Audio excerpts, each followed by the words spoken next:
about, okay, if a woman's pregnant, are you wasting seed? Right? No. So here's the thing. They say Uber and You're responsible for effort, not outcome. In life in general, Hashem does not punish you for effort. He punishes you for lack of effort.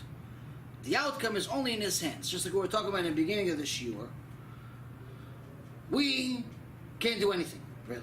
Everything is Hashem. One of the, these 10 remembrances.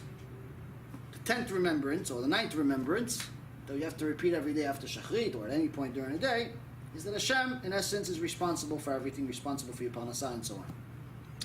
Which in essence is a reminder that not only is He responsible for your parnassah, He's responsible for everything.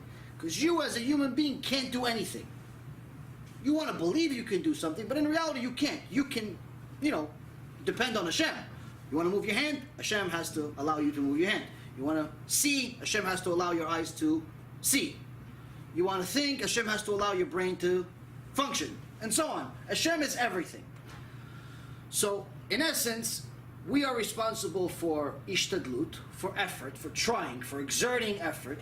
But as far as outcome, what actually happens as a result of that effort, that is something that only Hashem can decide. You can work, not 9 to 5, but 24 hours a day, and still be poor. There's many, many people that work very, very hard, much harder than all of us put together, and they're still broke. And there's some people that barely work, and are multi-millionaires. Multi-millionaires. Why? Hashem decided he's going to be a millionaire, and he's going to be broke. The outcome is not because you're a hard worker. Don't think you became rich because you're a hard worker. Don't think you became successful because you're smart. Don't think your wife is beautiful because you're so wonderful. Hashem decided this, and Hashem decided that. In essence, getting to the bottom line of your question, Hashem is responsible for the outcome. We are responsible for the effort. You are obligated, as a man, to try to fulfill the mitzvah of pu'ubu, of bringing children to the world. A woman is not obligated, but obviously it's a nice partnership. So now, you're responsible to try. Whether you're going to have children or not, it's not up to you. But you have to try. And you're not allowed to not try until you at least fulfill the mitzvah, which means you had at least one boy and one girl. This is the reason why there's no heter to take birth control pills just because you want to have fun. You're only allowed to take birth control pills if there is some medical issue, if you just gave birth. You have to get rabbinical approval to do it, not just you feel like having fun. Oh no, we're still too young, or we want to go on vacation this year and I want to look good in my bikini. There's no heter. So you have to fulfill the mitzvah of pu'ubu because in essence you have to do it. So now, if two people fulfill that mitzvah, they try to bring children to the world. They do their share. There's no kid. It's not their problem. It's Hashem's problem. Either side, there's not going to be a kid.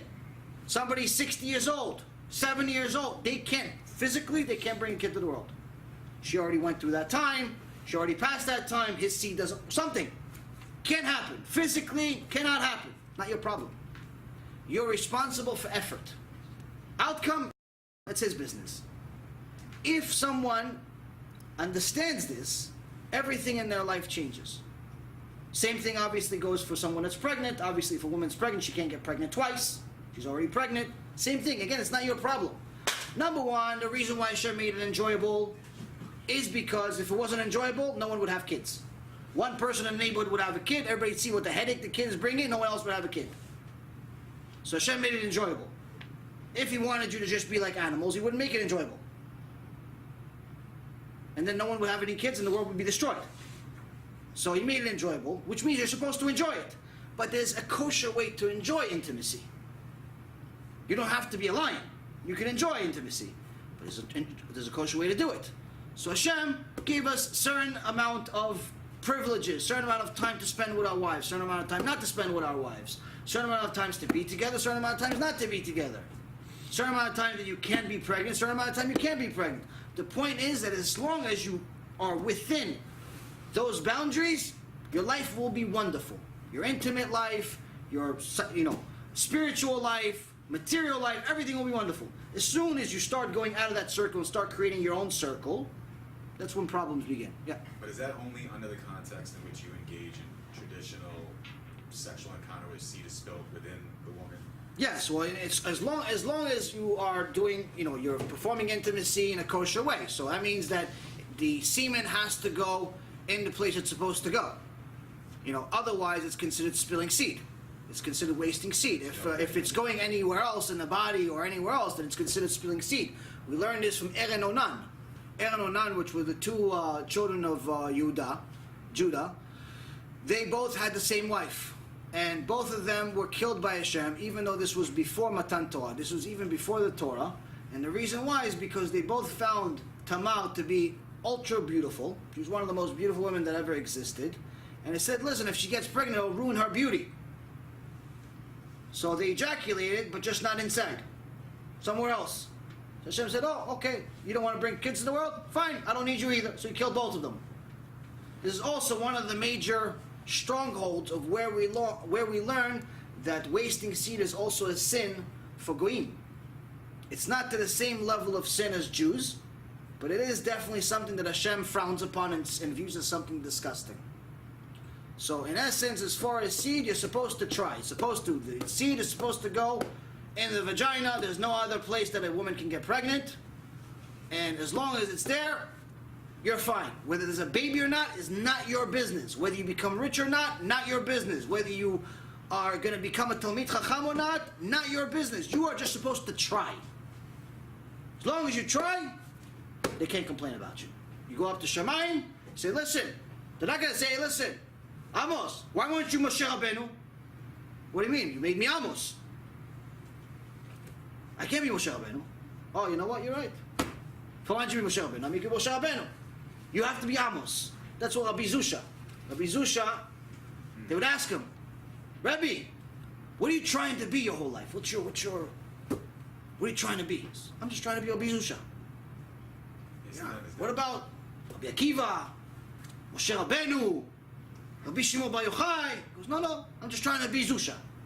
Just Zusha, not even Rabbi Zusha, just Zusha. Why Zusha? He goes, because when I go up to Shamayim, they're not going to ask me, why weren't you Moshe Rabbeinu? Why weren't you Rabbi Akiva? They made me Zusha. I'm going to be Zusha. I'm going to be the best possible Zusha I can be. So you have to try to be the best version of you, not someone else.